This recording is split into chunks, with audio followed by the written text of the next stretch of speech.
Alright folks, my name is Freyn and this is hopefully everything you could ever need to know about the Ceratosaurus. As always, if you find this video useful, please do consider liking or subscribing as it all helps the channel immensely. But now, let's get right into it with where to find it. The Ceratosaurus shares the majority, but not all, of lone Carnotaurus spawns. On the island this means around mountains, Monster Island, and the grassland regions near some of the rivers, whereas on Scorched Earth they can be found in the mountain and Badlands regions. Depending on how long your server has been running, they honestly shouldn't be too difficult for you to find at all, as although initially they do spawn in lower numbers compared to their smaller counterparts, they are rather an invasive species and will over time start to overwhelm all other life in the area. Taming a Ceratosaurus isn't an exceptionally complicated process like some of the other new additions out there, but it does have a few steps to it. First, you need to find and kill off any unwanted Ceratos you can in order to obtain spines. These are dropped at a rate of 0 to 4 per kill, and you will need a fair few of them in order to make the Hemogoblin cocktail. Presumably this should of course be hemoglobin as it is blood based, but if you are searching for it in game, it is called Hemogoblin. This cocktail requires 10 spines, 10 narcotics, and 15 blood packs each in order to create, and I do advise overstocking them. For a 150 on official settings, you will typically need around 10 cocktails, but erring on the side of caution is certainly the smart play here, and I do recommend aiming for at least a couple of spares. Next, once you've located your taming target, and of course cleared the area, you will need to feed this cocktail to a tame of your choice. Preferably something with a lot of health or good saddle. This will grant your tame the Hemogoblin buff for the next 3 minutes, emitting a large pink cloud and attracting nearby Ceratos to attack, becoming gradually blood drunk as they do so. The rate the drunkenness increases is not affected by server taming rates or how many you're trying to tame at the time, but do make sure to keep the buff maintained, as after 15 seconds with no gain, the drunkenness will begin to decline at a rate of 1% every 2 seconds. Eventually though, all being well, you should reach 100%, and your chosen Cerato will begin to wander around in a stupor, turning passive for 10 minutes and allowing you to feed them at 1-minute intervals like a normal passive tame. Mutton and other standard meats will work, but honestly the only food I recommend for this is extraordinary kibble.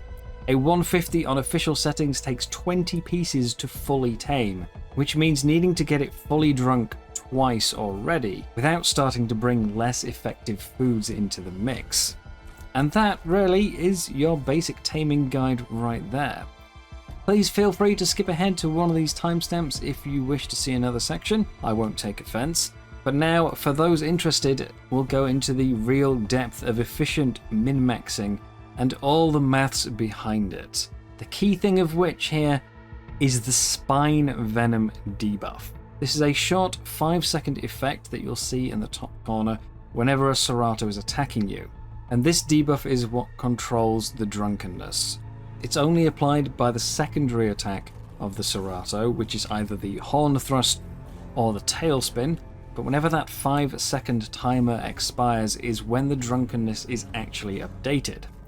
Visually, you'll only see it showing the nearest percent, which is why sometimes you will see it say 100% drunk while it's still trying to murder you, but it does use more precise numbers under the hood.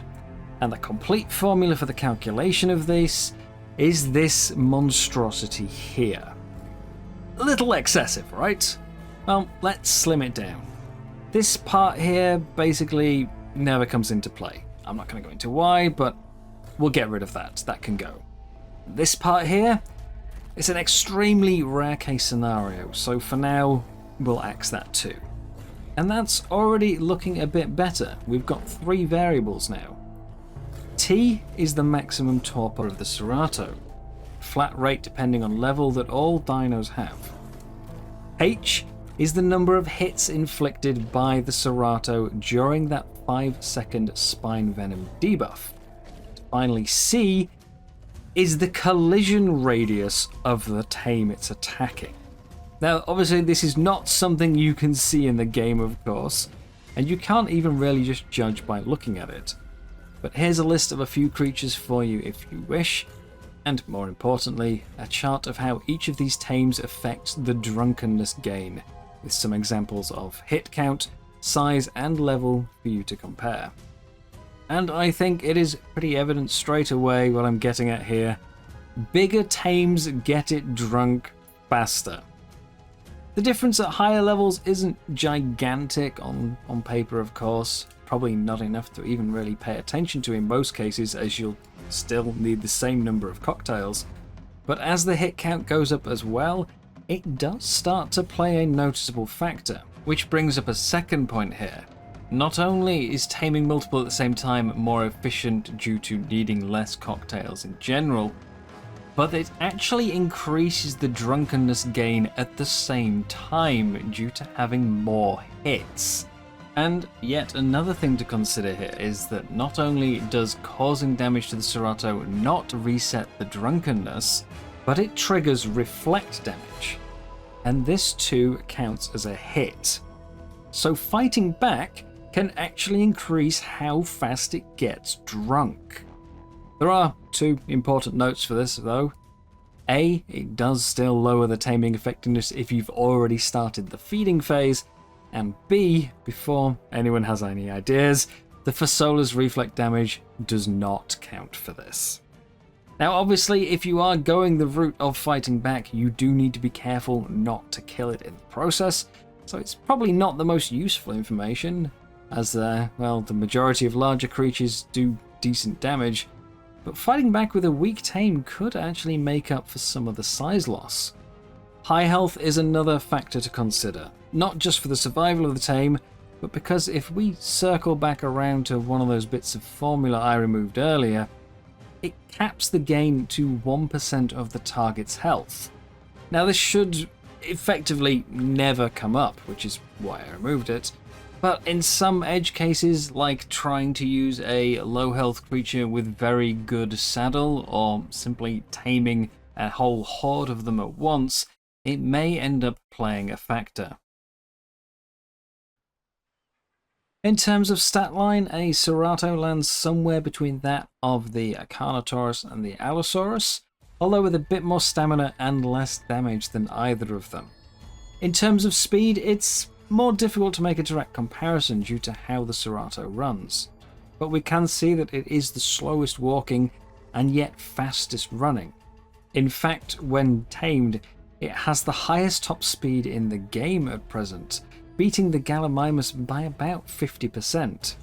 It's even faster than the yet-to-arrive Managama in a sprint, and only rarely gets outpaced by a gliding Maywing. For some extra stuff, we have a rather odd drag weight of 501, which does allow it to enter boss arenas, but prevents it from being carried by all but the Rhiniothether. The saddle is level 60 and relatively cheap at 130 hide, 20 metal ingots and 270 fibre, with improved versions being found in island, purple, yellow and red surface drops, underwater and underwater cave crates, dune crates on Scorched, and all forms of treasure chest. You cannot use weapons while riding, and yes, you can of course breed them, with eggs taking around 1 hour 40 minutes to hatch at a temperature of between 32 and 34 degrees, a mating cooldown range of anywhere between 18 to 48 hours depending on your luck, and a total growth time of 3 days, 20 hours and 35 minutes on official settings. Next up, we come to its abilities. First, we have our sprint. Fairly simple, not much to explain here, but holding the sprint button on a Cerato will not give you the normal instant speed boost you get with most tames. Instead, it will start at walking pace and ramp up over time, maxing out at around 10 times the speed. Not bad. In addition, once you cross 75% of your sprint bar, there will be a small field of view adjustment and holding down the secondary attack key will allow you to do a drift attack with increased damage and knockback should you manage to connect with a creature. Next is the main reason to tame one, the healing. Using the secondary attack key will do a horn thrust on the target if facing forwards, or a rapid spin if facing towards the side or rear, and inflict the spine venom debuff on the target. This debuff lasts 5 seconds, and any carnivorous ally attacking the target during this time will be healed when it wears off. The healing rate when fighting alone isn't huge. I would probably expect to see numbers somewhere in the region of 60 to 100, but again, the more hits caused, the more it will heal, so in things like a boss fight, it will really start to ramp up. If we want to get really in depth again though, it uses the exact same formula as the drunkenness. Only this time, torpor isn't relevant, and that 1% of target's health limit is actually very likely to come into play when roaming around. Boss fights are of course where you'll see the best use for this ability though, and on this chart here you can see what sort of values you should expect from your healing. There is a hard cap of 550 on this, but right now I wouldn't expect to hit it under many circumstances. When things like the Titans start coming into play though, it is going to be much more likely. And lastly now, the Cerato has a reflect damage, inflicting 10% of all incoming damage back to the attacker, as well as applying that spine venom debuff. Unlike most reflect damage though, this does actually count as a hit, which means that it also triggers that healing, allowing even a passive Cerato to probably outlast any low-level wilds that pick a fight with it. And that is everything you could really need to know about the Cerato, in sometimes excruciatingly confusing detail. If you would still like to know more though, I do have a few little fun extra facts for you. Number 1. ARK's wild creatures are technically divided into teams, and the Cerato's team is medium carnivores, shared with things like the raptor, the wolf, carno, the baryonyx, and so on. Normally, teams don't fight among themselves, but the Cerato has a little function that forces it to target everything, no matter what, while still being technically on that team. And that is why you will see them frequently murdering other carnivores without them making any attempt to fight back, causing the Cerato to become the utterly dominant life form in those spawn regions. So I do recommend killing them off whenever you have the chance if you ever hope to see another creature again. Number 2. Stealth is not an option. The Cerato will always move towards the nearest player or creature, as long as it isn't flying or swimming and has over 35 drag weight. No ghillie or cactus broth is going to save you here. You can even see this effect happen with admin invisibility. In fact, the only way to avoid them moving towards you is to stay more than 60 meters away at all times, or approximately 20 foundations. Number 3. Due to how its reflective damage is coded, it applies to every hit received. Remember how I said earlier that the reflective damage counts as a hit for the drunkenness or healing? Well, it also counts for triggering the reflect itself. So if two Ceratos bite each other, it sort of creates a feedback loop of that reflective damage, causing the small knockback effect that all hits have to very rapidly stack up in the blink of an eye until they are both propelled apart at high speed. And finally, there is a disabled function in there that adds a baseball sound effect to the drift attack if the rider is Garuga. And there we are, the end to one of the honestly longest research projects I've had to do for ARK so far.